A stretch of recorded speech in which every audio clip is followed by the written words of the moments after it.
Welcome to the Unitarian Universalist Church of the Brazos Valley. My name is Juna Ward, and I am serving as your worship assistant today.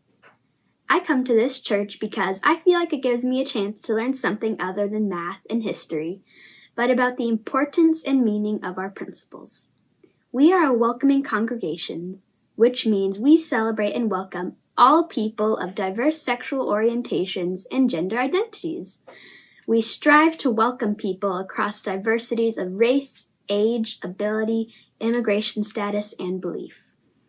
We are also a congregation working for reproductive justice. So whoever you are, wherever you come from, wherever you are on life's journey, you are welcome here.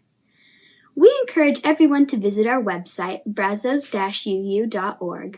During this time of pandemic and in the midst of our planning building project, the website and our weekly services are our church home. If you might like to contribute your musical talents, if you have a great story to share about your life's journey, or if you have a passion for social justice, we would love to hear from you. If you are interested in getting involved, you can find opportunities on our website. To learn more about our community and what is happening, you can join our email list in our monthly newsletter, and you can also find us on social media by searching UUCBV. Our service today is based on the movie Frozen 2, which was shown last night as a community event through our regular Sunday services Zoom link on our homepage. The service is offered by Reverend William Levwood, DRE Helen Rivers Cassara, and Music Director Angel de Armendi of the UU Church of Tallahassee. Today we will also have a blessing of the backpacks to offer blessings to those starting school.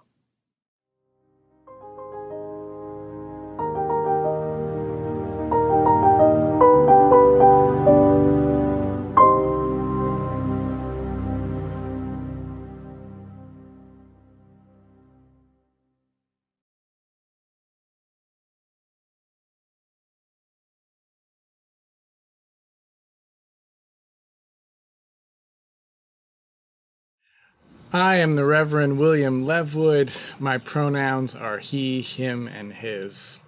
I'm the minister of the Unitarian Universalist Church of Tallahassee.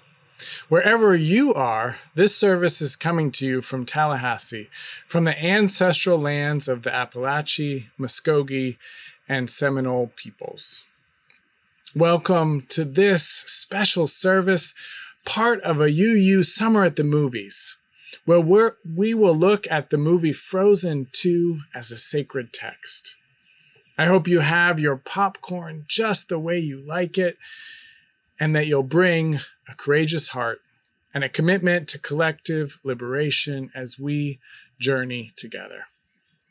If you're a newcomer, I extend to you an especially warm welcome.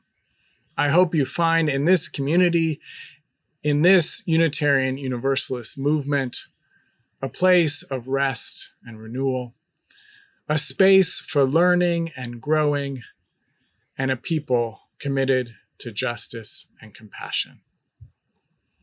We begin by lifting up the wisdom of Octavia E. Butler, speaking through the voice of Lauren Olamina, reminding us that all that you touch, you change. All that you change changes you. The only lasting truth is change. God is change. And we lift up wisdom from the movie Frozen 2, speaking through the voice of Olaf and Anna, reminding us that some things never change. Come, journey with us. Together, may we do the next right thing.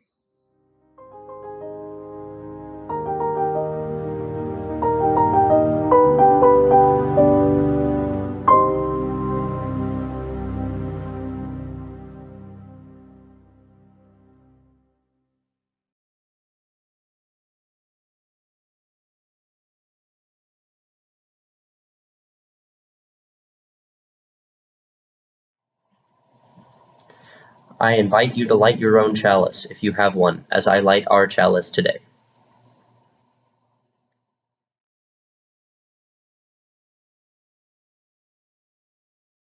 Please say our chalice lighting words with me.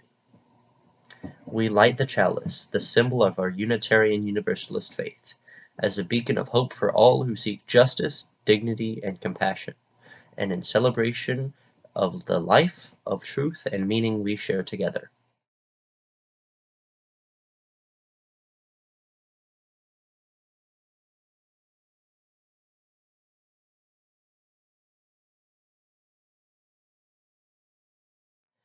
Now all please join me in saying our affirmation.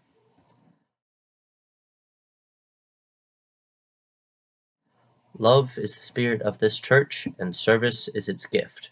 This is our great covenant, to dwell together in peace, to seek the truth and love, and to help one another.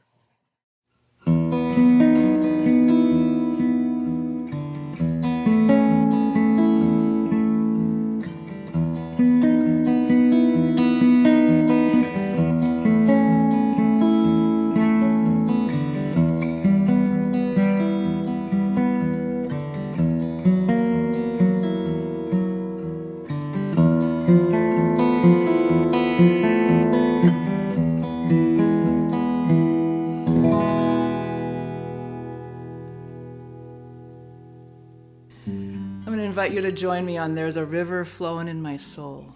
You all know this, but we've got the words in the chat. There's a river flowing in my soul that repeats. It's telling me that I'm somebody, right? And then the second verse, there's an ocean rising in my heart. There's an ocean rising in my heart. It's telling me that we are one body. There's an ocean rising in my heart. There's a river flowing in my soul. There's a river flowing in my soul, and it's telling me that I'm somebody. There's a river flowing in my soul. There's an ocean. There's an ocean rising in my heart. There's an ocean rising in my heart, and it's telling me we are one body. There's an ocean rising in my heart.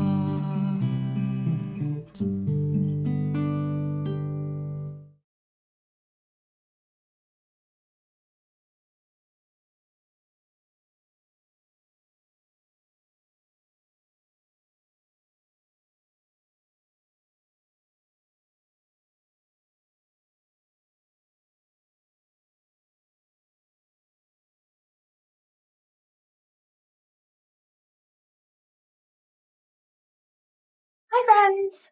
I'm Mix Helen. My pronouns are they, them, and theirs, and I'm the Director of Religious Exploration here at the Unitarian Universalist Church of Tallahassee.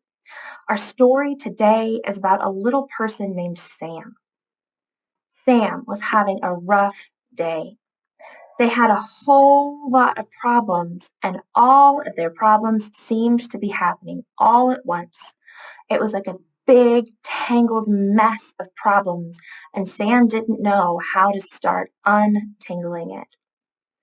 First of all, the tire on their bike was flat, so they couldn't ride bikes with their friend Emily. They slept wrong, and their hair was all messy. They couldn't find their lucky quarter. Their dog had chewed up a roll of paper towels, and the pieces were all over the room. Their sister was wearing the shirt that they wanted to wear, and they really needed a snack. Sam didn't know what to do. All of these problems were happening all at once, and they were overwhelmed.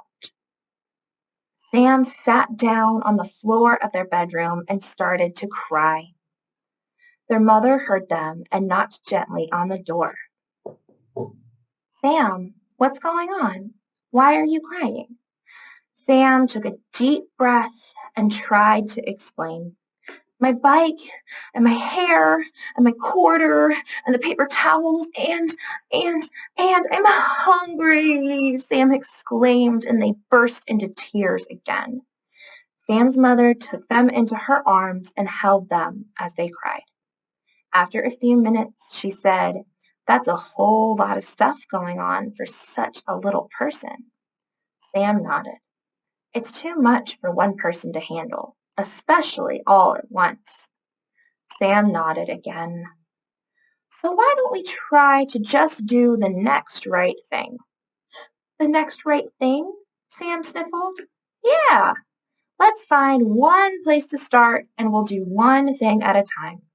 What do you think your most important problem is right now?" "I don't know. They all feel important." "I know they do. Maybe we should start with lunch. It'll be hard to work on any of our other problems on an empty stomach. What do you think?" "Yeah, lunch seems like the next right thing." So Sam and their mother went to the kitchen and made lunch. A peanut butter sandwich with apple slices, Sam's favorite. "Now, after lunch, what do you think is the next right thing?" Sam's mother asked them. Sam thought about it. Their hair was still a mess. Their sister was still wearing the shirt they wanted to wear. Their room was still covered in shredded paper towels, and their bike tire was still flat. It was still a lot to handle. "I need to get dressed," they eventually said, "and do something with my hair." "That does sound like the next right thing. Why don't you take a shower and I will bring you something to wear?" Sam agreed that was a good idea, so they finished their lunch and then went to take a shower. They felt a lot better after their shower, and their mom was even able to find them a shirt they liked even better than the one their sister was wearing. This day was starting to get better. After Sam was dressed, Sam and Mom picked up all the pieces of shredded paper towels together and put them in the recycling. And while they were cleaning up, Sam found their lucky quarter on the floor. "Look!" Sam exclaimed. "I found my quarter. Now my only problem is the flat tire on my bike." "Wow! You untangled that whole mess of problems. You must be so proud of yourself," Mom replied. And she was right. Sam couldn't believe how much better they felt. "I am proud of myself," Sam said, "and I think the next right thing is for us to blow up the tire on my bike. Can you help me?" "Absolutely. What do you think the next right thing is after that?" Well, I think for me it will be to do some work on the computer and then start making dinner. What about you?" "I think it will be to go meet up with Emily so we can ride our bikes together. But I'm not sure after that." "That's okay," Mom replied. "You don't have to know everything. Just the next right thing." The end.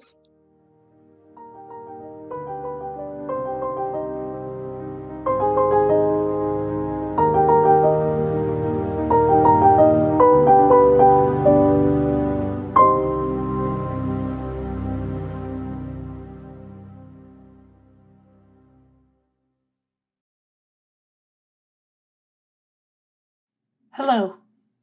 This is the time of year for new beginnings.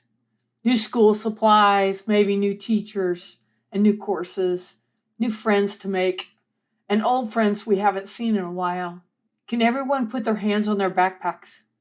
You folks that work or study from home might just want to bless your laptops or briefcases or your purses, your smartphones or desktops.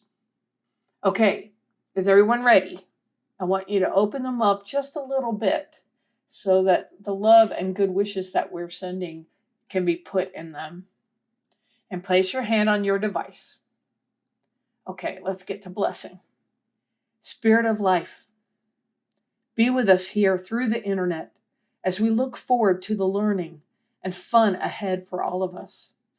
Be with everyone who is nervous or a little scared. May each person's backpack be a reminder that each of us is unique and special and beautiful as we are. May your backpack hold special things to help you remember how strong and kind you are. May your backpacks remind you of the people who believe in you and that will love you always. That's us, all of us. Help us all be the friends and support we each need. Holy, be with these young people. Help them remember their values and let their lives be guided by the principles of our shared faith. May this new school year be blessed with fun adventures and special joys, and may love be with you this day and every day. May you grow and learn in safety and joy. May it be so. Amen.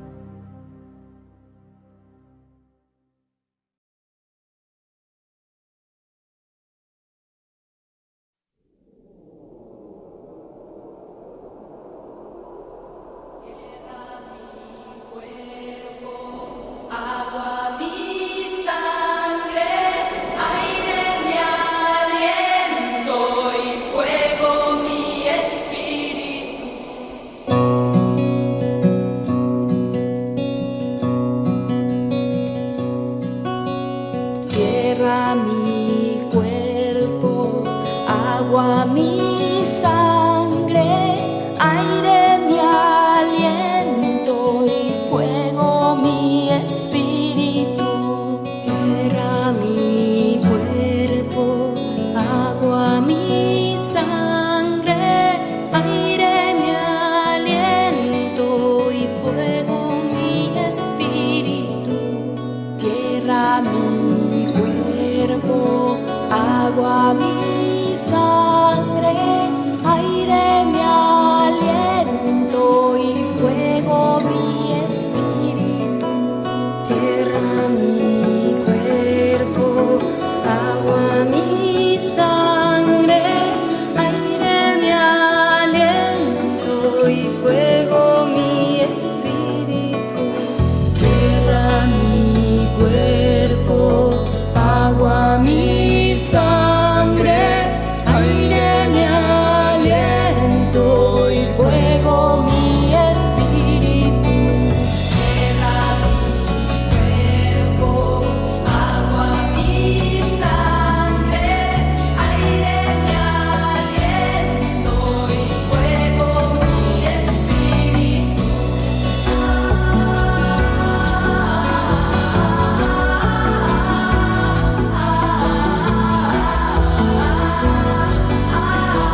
The movie Frozen 2 hinges on what's been kept hidden. Early in the movie, Elsa hears a strange voice, a siren, calling to her. When Elsa answers this call, the elements, the very elements of nature, seem to revolt against Arendelle, rising up and threatening the idyllic kingdom. The citizens are forced to flee to high ground.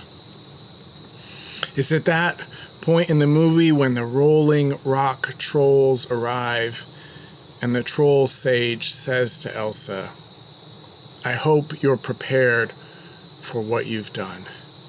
Angry magical spirits are not for the faint of heart." Anna asks, "Why are they angry? What does all of this have to do with Arendelle?"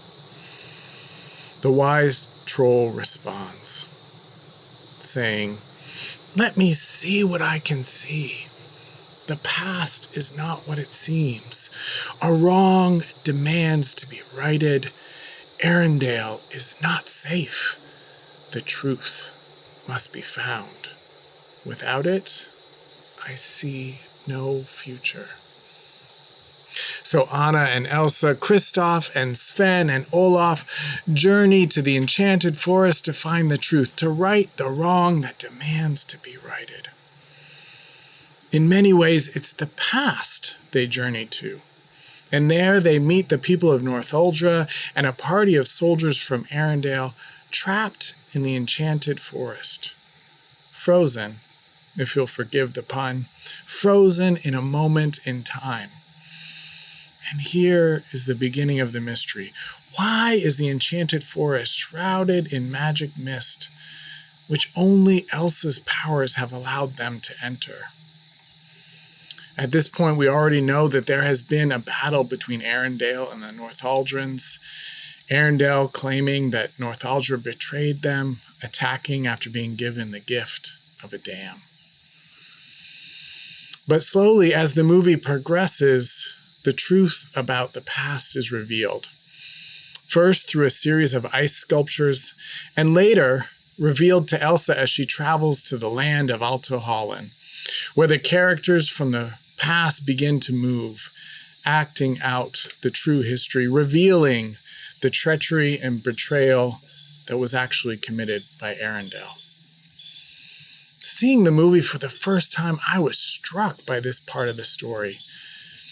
For many of us, I think it mirrors our experience of the history of the United States, of learning that history.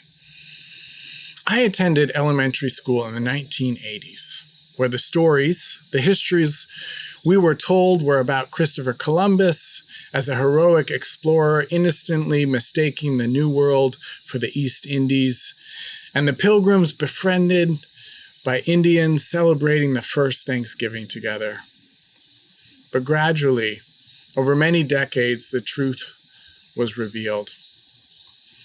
I remember questioning my 9th grade world history teacher about why our world history class seemed to ignore the history of most of the world. The teacher was unmoved by my observation. I remember reading the book Black Indians, an account of the interactions between indigenous Americans and displaced Africans in the United States, the only book of its kind at the time. All other history books framing history solely through the European American perspective. When I approached my 11th grade American history teacher, just like my world history teacher before him, he also saw no need to incorporate any of this history into his teaching.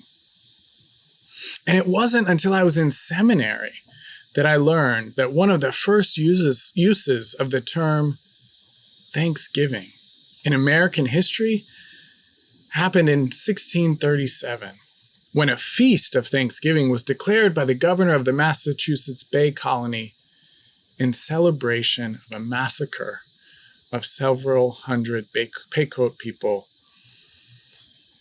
who were burned along with their village, young and old, as they observed their annual green corn dance. Native American author Tommy Orange shares that Thanksgivings like this happened everywhere. Whenever there were what we have to call successful massacres.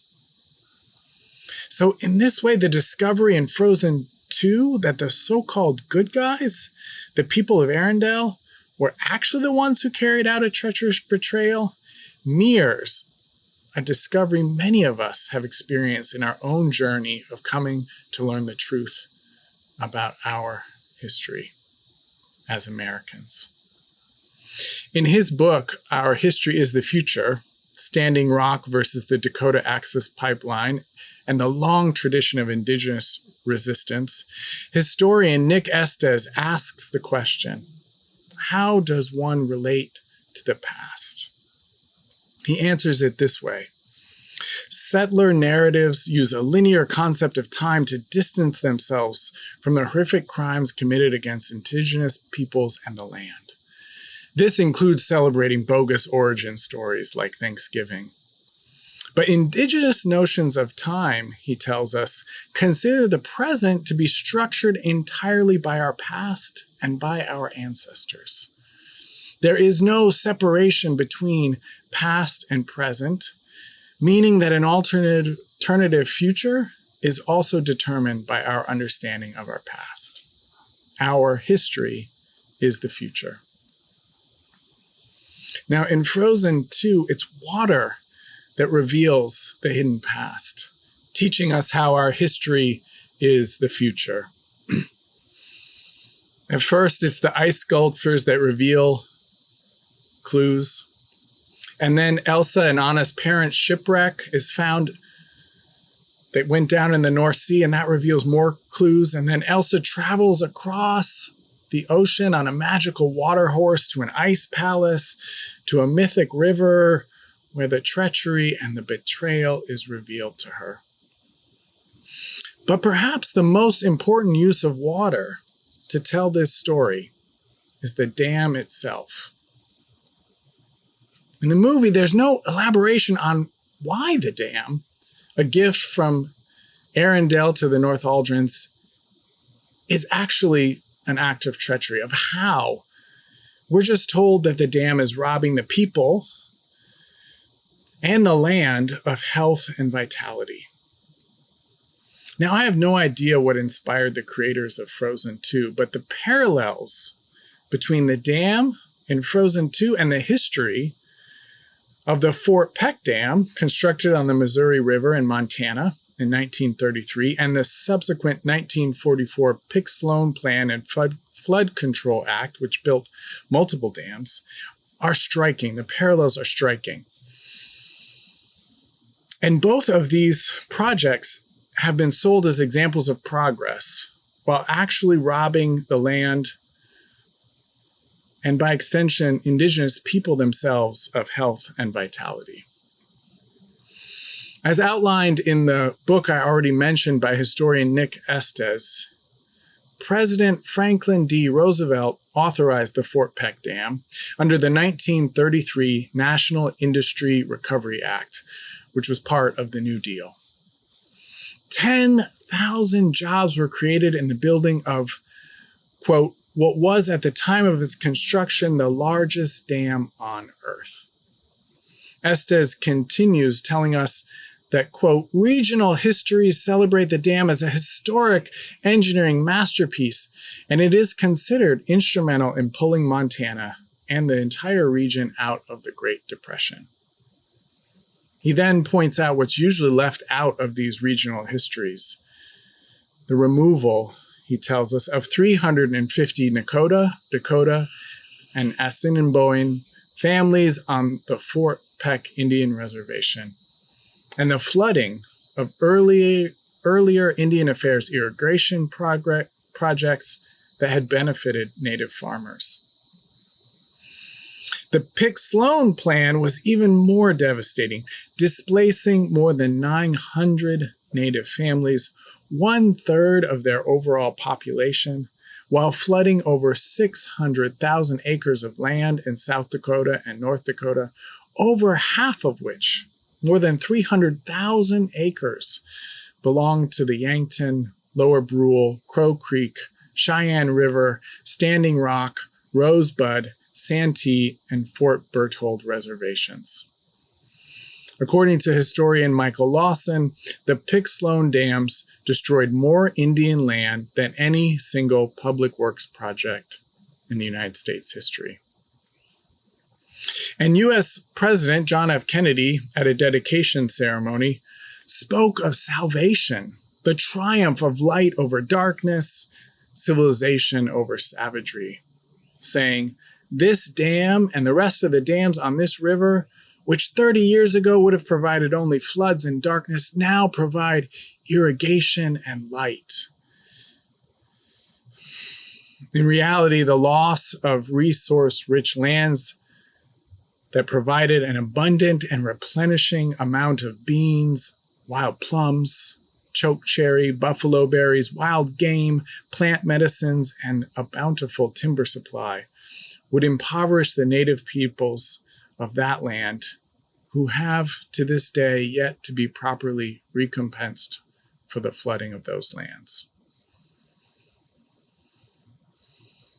Now, while the story told in Frozen 2 begins to reinterpret history, sharing a fictional story that mirrors important but often missing parts of the American story, it also doesn't go nearly far enough. The damming of Dakota lands would be fertile soil for the continuation of indigenous resistance movements which stretched through the second half of the 20th century and into the 21st, including Standing Rock's No DAPL resistance throughout the last decade. No organized collective resistance, however, is part of the telling of Frozen 2. And in its place, we have the story of two privileged sisters heroically freeing indigenous people from their colonial oppression. Still, it's something to have part of the story retold more truthfully. And Olaf tells us early in the movie that water has memory. And we are given a story that encourages us to look to our traumatic past as an essential practice in crafting a future for ourselves as a human community. The past is not what it seems, we're told. A wrong demands to be righted. The truth must be found. Without it, there is no future. Or in the words that Nick Estes used, drawing on the wisdom of the lower Brule Sioux people, his indigenous community, our history is the future. If we look back far enough, we have a shared history. It's a history of colonial expansion at the expense of indigenous peoples and the land itself. Now, if you're a white American, you probably don't spend much time reflecting on this part of your ancestral story. But the colonial conquest of the Americas was preceded by imperial Christianity's colonial conquest of Europe. A violent conquest carried out against those not yet civilized into Christianity by those just recently civilized into Christianity.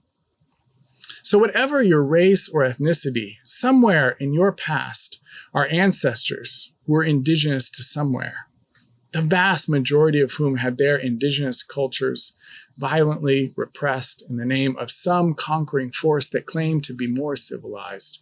Whether that happened in Europe or in China or across the forest, plains, and coasts of Turtle Island. Nani Wachoni, water is life. Water has memory. Our history is the future. Colonial conquest has brought us to this moment in our collective history.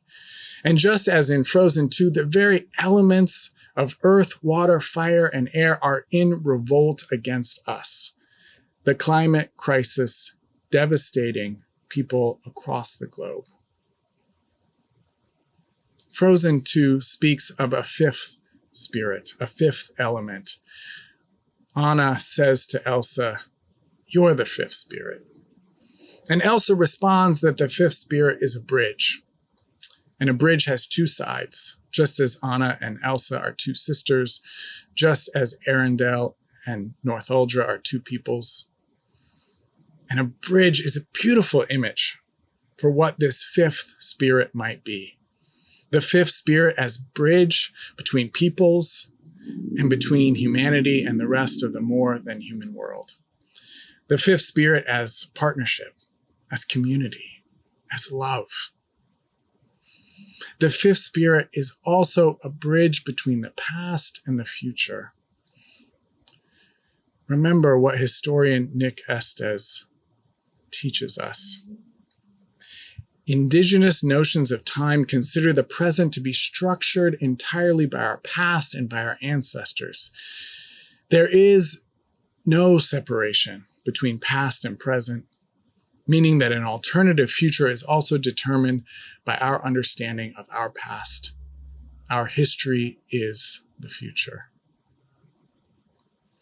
Now, up until this point, I've left out the last part of the troll's advice, in which he says, when one cannot see the future, all one can do is the next right thing.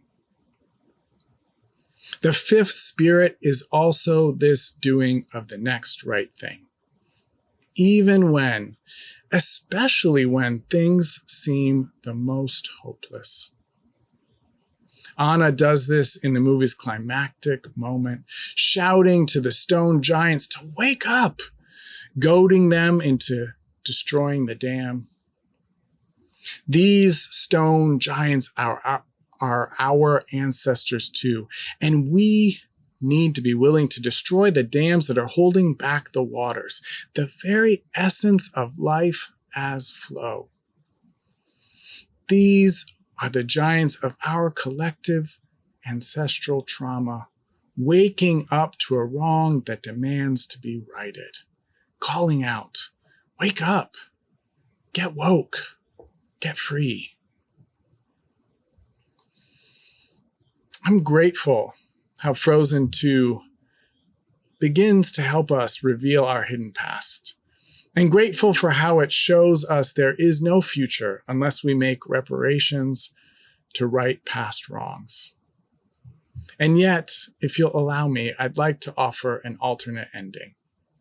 I don't want Elsa to swoop in with her magical ice powers to freeze the flood that would wipe out Arundel, like some technological fix that will painlessly save us from the climate crisis and all the consequences of our past wrongdoing. And then for life to go on pretty much as before, except Anna's queen now instead of Elsa. I just can't believe in that ending. I want it to end less like a Disney film and more like a Studio Ghibli film. In my imagination, this is a Hayao Miyazaki film and Arundel is destroyed by the flood. And the final scenes are not of a coronation, but of Anna coming into her own by sifting through the rubble with her people, turning to elders who tell her of another disaster in the not too distant past and how they survived and rebuilt, took the opportunity to learn from the past and make it new, make it different, as the fifth spirit bridged them into the future, making a future we cannot see by learning from the past and then doing the next right thing, and then the next right thing, and then the next. May it be so, and may we be among those who make it so. Amen, amen, amen, and blessed be.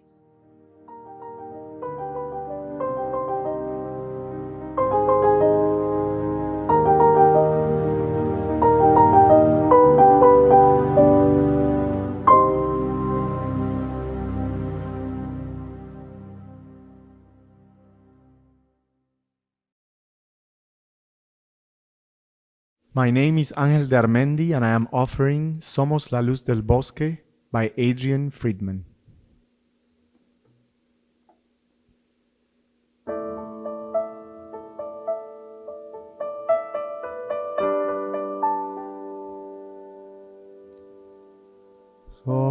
Somos la luz del bosque, espíritu de todas edades. Somos la luz del bosque, espíritu de todas edades. Somos la luz divina, sabiduría de los mares. Somos la luz divina, sabiduría de los mares.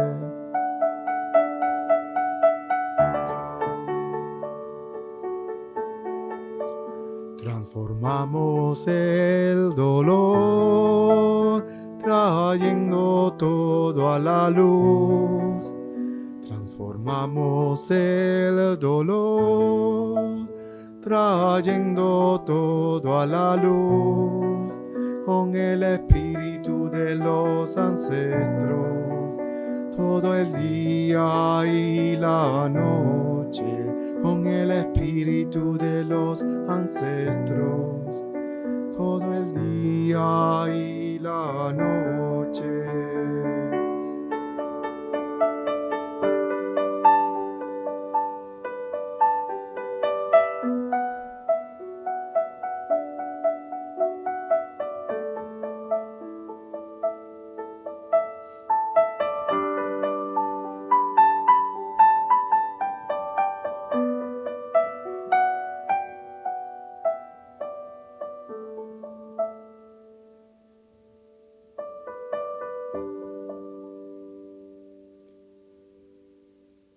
Somos la luz del bosque, espíritu de todas edades. Somos la luz del bosque, espíritu de todas edades. Somos la luz divina, sabiduría de los mares. Somos la luz divina, sabiduría de los mares. Transformamos el dolor, trayendo todo a la luz. Transformamos el dolor, trayendo todo a la luz. Con el espíritu de los ancestros, todo el día y la noche. Con el espíritu de los ancestros, todo el día y la noche.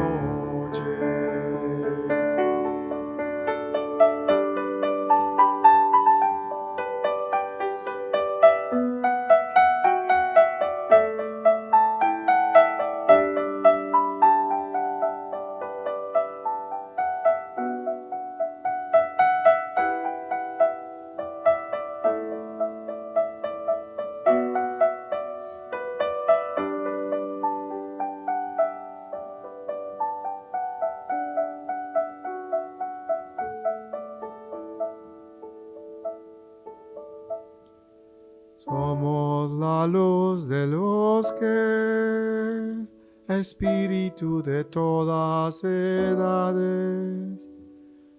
Somos la luz del bosque, espíritu de todas edades.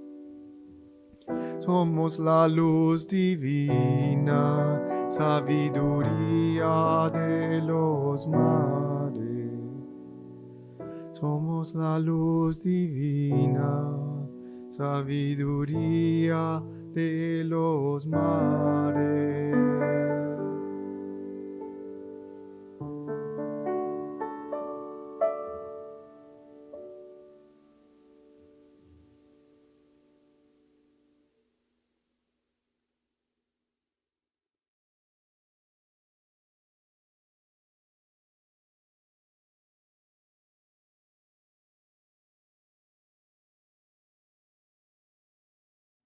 Our Unitarian Universalist congregations depend on all of us to give of our time, to give of our talents in volunteering and to give financially to support the important work that we do together as a community, to support each other and to send that work out into the world, to tend the spark amongst ourselves and to carry the flame of our liberal faith, of our justice-seeking faith, working towards collective liberation. So I invite you to give generously to your congregation at this time. May their offering be gratefully received.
Give it time and we wonder why.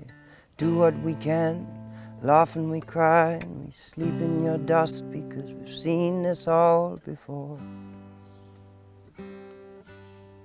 Culture fades with tears and grace, leaving us stunned, hollow with shame. We have seen this all before.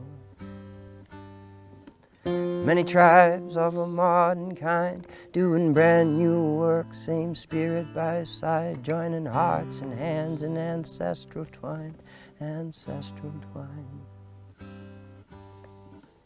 Many tribes of a modern kind, doing brand new work, same spirit by side, joining hearts and hands in ancestral twine, ancestral twine. And slowly fades,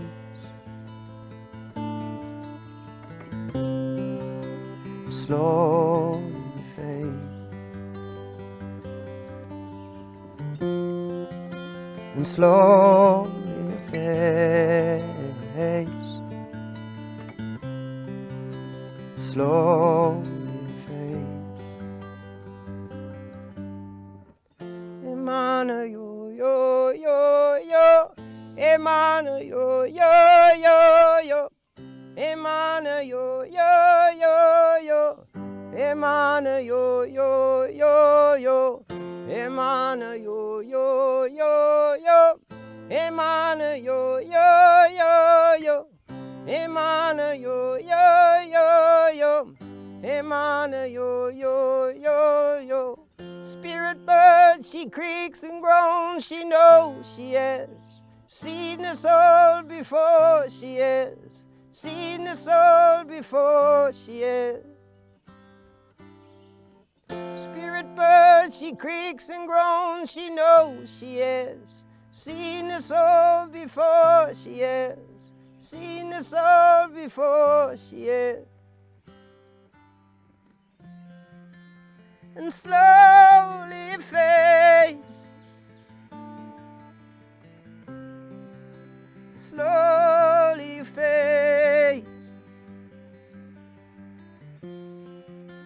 slowly we fade, slowly fades,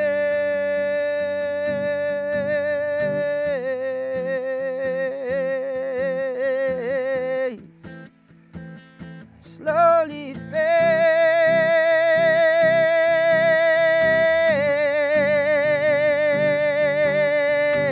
Emmanuel, yo, yo, yo. Emmanuel, yo, yo, yo. Emmanuel, yo, yo, yo. Emmanuel, yo, yo, yo.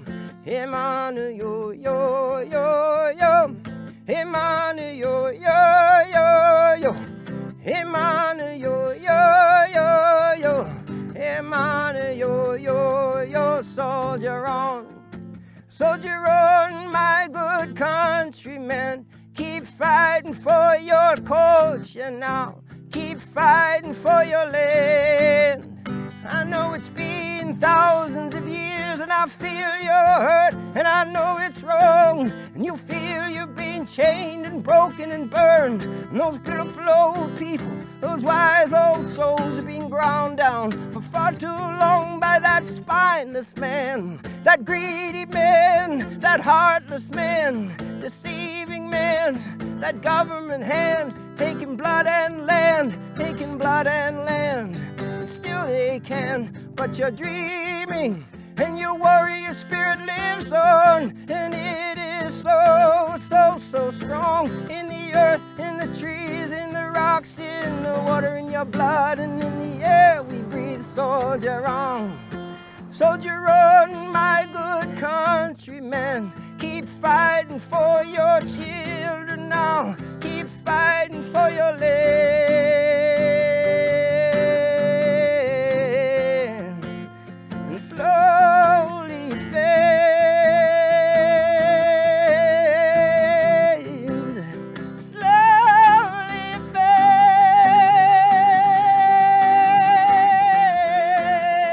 slowly fades, slowly fades.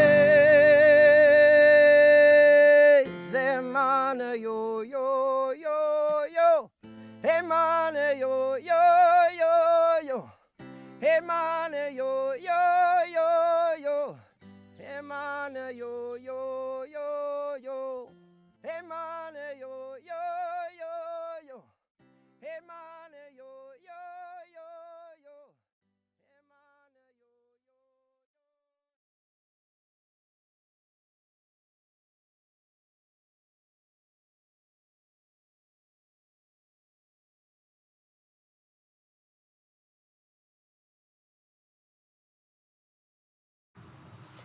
Now please join me in extinguishing the chalice. We extinguish this flame, but not the light of truth, the warmth of community, or the fire of commitment. These we carry into our hearts until we gather together again.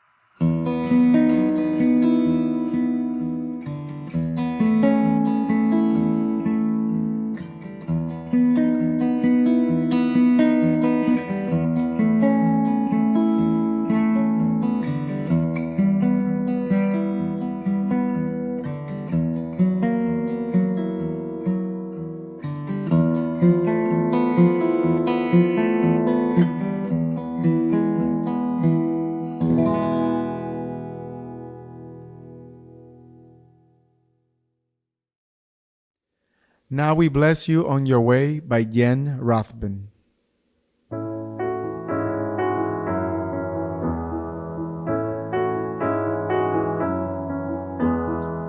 Now we bless you on your way. May you feel love every day. May your light shining bright transform the world. Now we bless you on your way. May you feel love every day. May your light shining bright transform the world.